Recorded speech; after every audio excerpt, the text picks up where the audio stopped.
Welcome back to another episode of Extracting Wisdom. In today's episode, I will be giving my brutally honest opinion and breaking down every aspect of my first semester in dental school.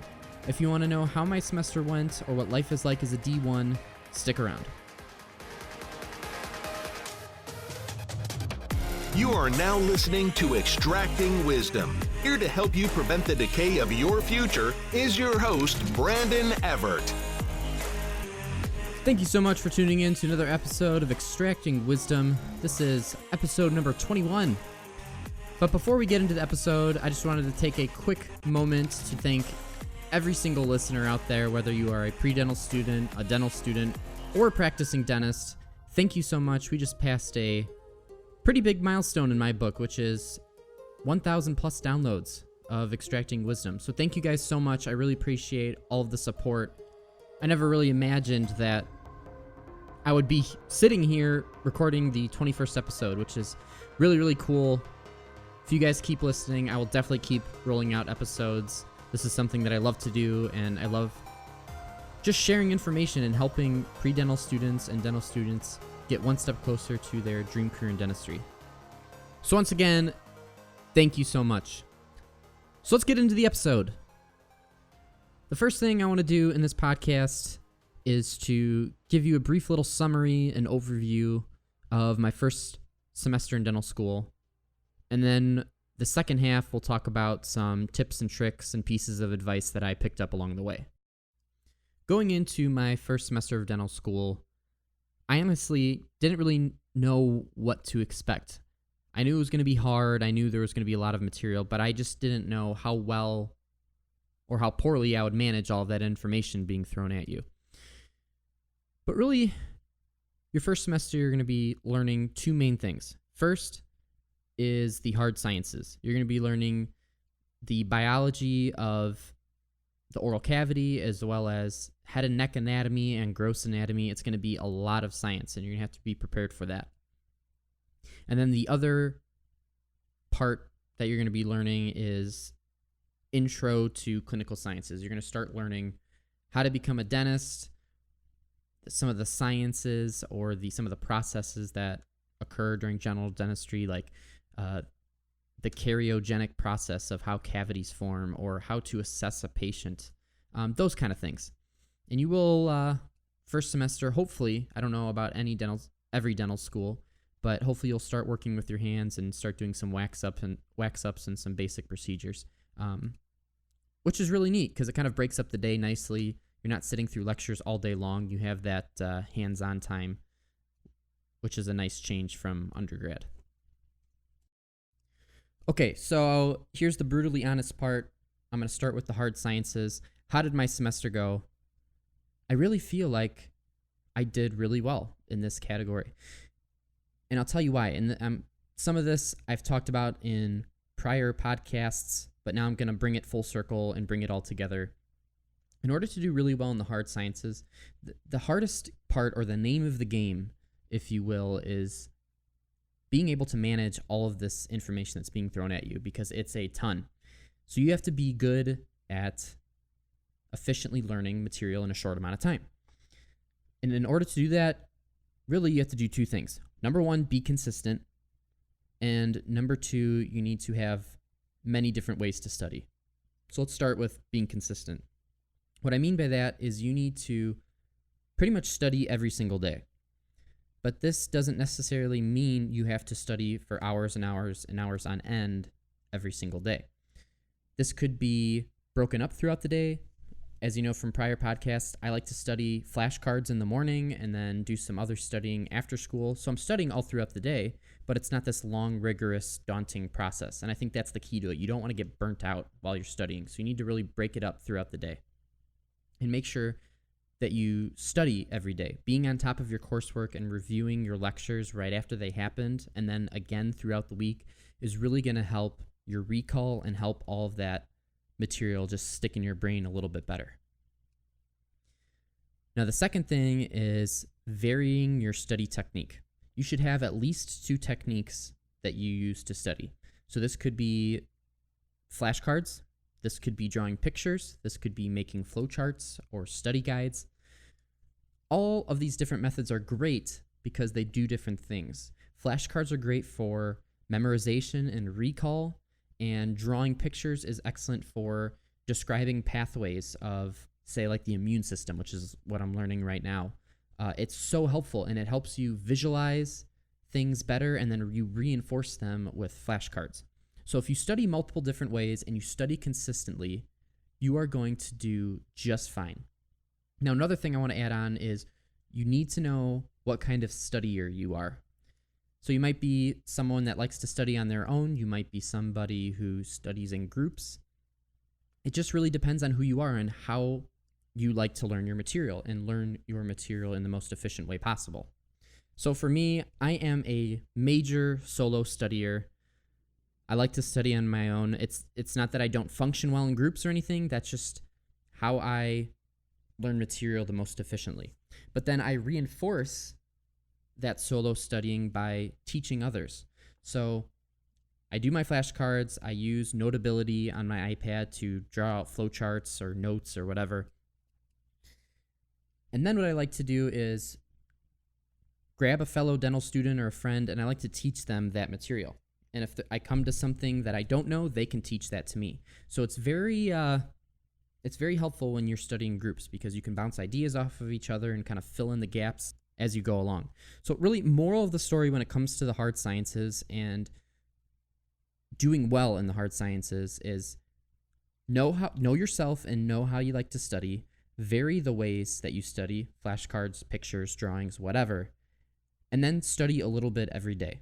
Those are the keys to being successful in dental school, and that's the key to managing lots of information. And I think I did this fairly well throughout this semester. And this is kind of a routine that I had going in undergrad, and I carried it over to dental school, and it works really, really well. So if you are a pre-dental student, start developing a healthy work ethic and a great study schedule that you can carry over into dental school. And if you're a dental student that you are struggling or you want to try something different in your daily routine, switch things up. Try studying in the morning, try studying later at night, or try a completely different study method, or grab that person in your class that seems to know everything. Grab them and have them teach things to you, because I'm sure they would be happy to do it, and both of you would be able to benefit from that. Okay, moving on to the clinical aspect. I have to say, I love clinical. It is so much fun. I've never had a class before where you are working with your hands and you're graded on your hand skills and your manual dexterity. And I'm starting to feel like a real dentist through this class, which is so cool. So clinical consists of wax-ups, kind of our general dentistry lectures, which has to do with learning the mechanisms of fluoride and how plaque builds up and cavity preparations. And quick side note, for you pre-dental students that think that the perceptual ability test is pointless, think again. I was in the same boat, but actually just 2 weeks ago, we started learning cavity preps. And some of the dimensions are so small, you're going to have to be able to judge with your eye 6 degrees and convergent and divergent walls and all of these things. So there's small 3D orientation aspects of dentistry that really does pertain to the PAT. So take it seriously. Don't just blow it off and say it's a dumb test, because it actually does have a place in dentistry. Okay, going back to what I started saying before, the clinical aspect of first semester had lectures, it had wax-ups, it had cavity preparations, and performing different types of procedures on your partner or your a fellow classmate. But one of the biggest areas is dental anatomy. So you're learning the shapes of teeth, and you're doing these wax-ups, which is building up teeth with wax so you can mimic the dental anatomy of that tooth. And really what it comes down to being successful of these, I loved these personally, and I feel like I just naturally was able to have this skill and have the dexterity to perform these wax-ups. But some things that I kind of observed is you have to go into these wax-ups and not be stressed out about them. You have to approach this is fun. Wax ups are fun. But if you're stressed out about it, I think you're going to have a less than desirable result. So go in there, cool, calm, and collected. It's a nice break from lectures and all of the science-heavy material. So approach it that way. Have a good time. Use that as a chance to wax and relax, as they call it, and just have fun with it. And I think things are going to go really well. But on the flip side, when it comes to using the handpiece for the first time in indirect vision and wax ups too, the best thing is you got to go into class after hours, because that is what's going to determine how good of a clinician you are. It's all of those hours outside of class that you put in grinding away that's really going to set you apart from your classmates, and what's going to just really improve your skills and hone your craft as a future dentist. Now, let's say you're somebody who is finding themselves struggling with wax ups. What do? Ask for help. That is the smartest thing that you can do. So first, seek out that one student who always seems to have beautiful wax ups and ask them for help. Or even just simply sit next to them while they're waxing and just observe them. See what they're doing differently than you are. And if you're still not getting it after that, seek out a faculty member and show them your wax up, or have them do a wax up for you, and see what they're doing differently than you are. Again, it's repetition. It's picking up these little skills after doing a wax up over and over and over again. So just for example, if I found a wax up to be not going very well for me, I would scratch it and start completely over, because that repetition is what really helped my next wax up turn out beautiful. Okay, so repetition, seek out, the top students or people that are getting by just fine, and see what they're doing that you're not doing. But most importantly, you gotta stay positive. You have to understand that these are skills that most, if not all, the students have never worked on or never developed before. So this is all new to us. We're all in the same ballpark. So just understand that. Some people might take a little longer than others, and that's totally fine. Just seek out the help that you need and practice, practice, practice. Now, what can you do as a pre-dental student to maybe acquire some of these skills? And that is, get a job or an internship at a dental lab. Not a dental office, get into a dental lab, because those are the guys and girls that are making crowns, milling crowns, adjusting things, and really paying attention to those tiny little details to make sure that they deliver a quality product back to the dentist. And you're going to get so hands-on with pouring up dental models and maybe adjusting crowns with high-speed hand pieces. That's really an invaluable experience that you can have. So try to seek that out. That's something that I was very fortunate enough to have and to go through. So I really want to spread that word to you guys and spread this advice to try to get an internship or a part-time job or something in a dental lab, because that experience is really what's going to help you in dental school. Okay, so we talked about hard sciences. We talked about the clinical side. Let's talk about the after-school hours side. And what I mean by that is really just taking care of yourself. Dental school is rigorous. It's tough. You're going to have a lot of work to do, but you have to make sure you take care of yourself and de-stress, whether that's working out or, whatever else. You got to make time to have a little fun, to see your friends, and to not go insane, most importantly, because you don't want to burn out. That's the last thing you want to do. And if you spend 24 hours a day studying, you're going to burn out really, really fast. And that's kind of where I reached that point. I did have a slight burnout, if you remember me in a previous episode talking about the anatomy exam I took that didn't go. I still did fairly well, but I didn't do as well as I wanted to. So I really needed to take some time for myself and really recalibrate. And I was able to get through that by switching up my daily routine for a temporary amount of time, getting some extra rest, and really focusing on myself. And after that week, I took a week to kind of just take a step back and relax. And then I hit it hard again, went right back to my normal morning routine and after-school routine, and everything worked out great. So moral of the story is, take time for yourself And if you feel yourself getting burned out or you're always tired, listen to your body, take a step back, take a breath, and take some time for yourself. And then you can get right back to it. But it's so important to stay sane during this extremely stressful time. So those are the three big aspects, I would say, of dental school. Your hard sciences, your clinical side, and making sure that you take care of yourself. There's so many things going on. You just need to make sure you stay consistent. I'm going to talk through some little bits of advice now that I picked up along the way. So first things first, your day starts the night before.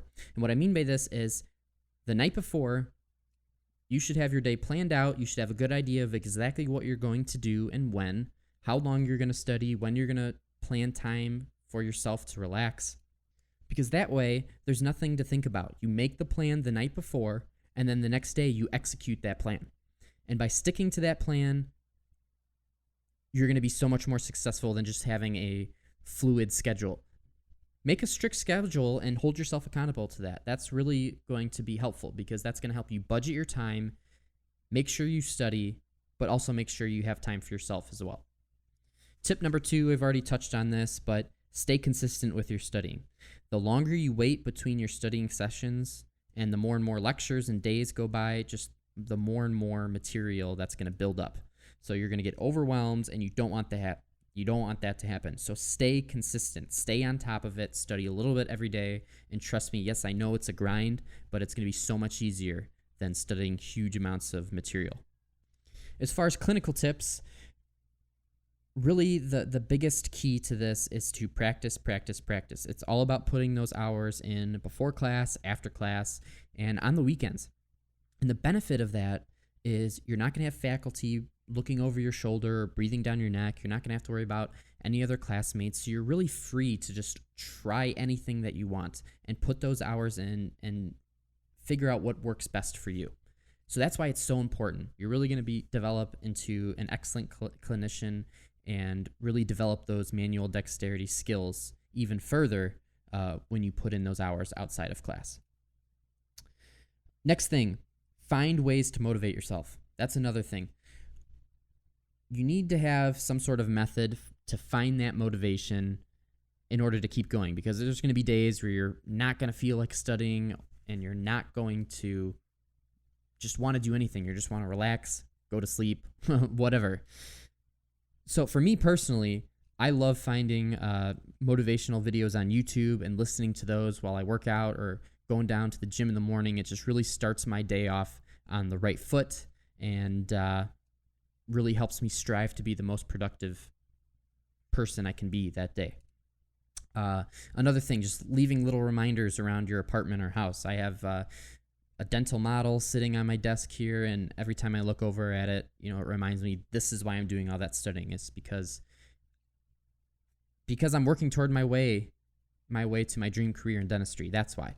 So all of these hours of practice and dedication and studying, it's all going to pay off, in the end. So just find ways to motivate yourself, whether that's reading self-improvement books, and I'll have a future episode on some awesome books that you should check out.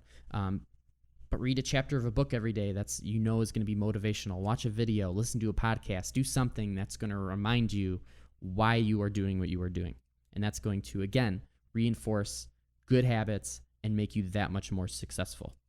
So all in all, first semester of D1 year has been awesome. Classes are going really well. I'm learning a lot. I'm doing well in all my classes. I'm just so grateful to be surrounded with a great faculty and an even better group of students. Everybody's awesome. Everybody has such a unique story of why they chose dentistry, and everybody is able to lean on each other for help. So it's just been an excellent first semester, and I'm excited to keep going. Of course, I'm tired, and of course, I'm exhausted of studying, but it's all about that grind to become a future dentist. So next week, I got my finals, and then I have Christmas break.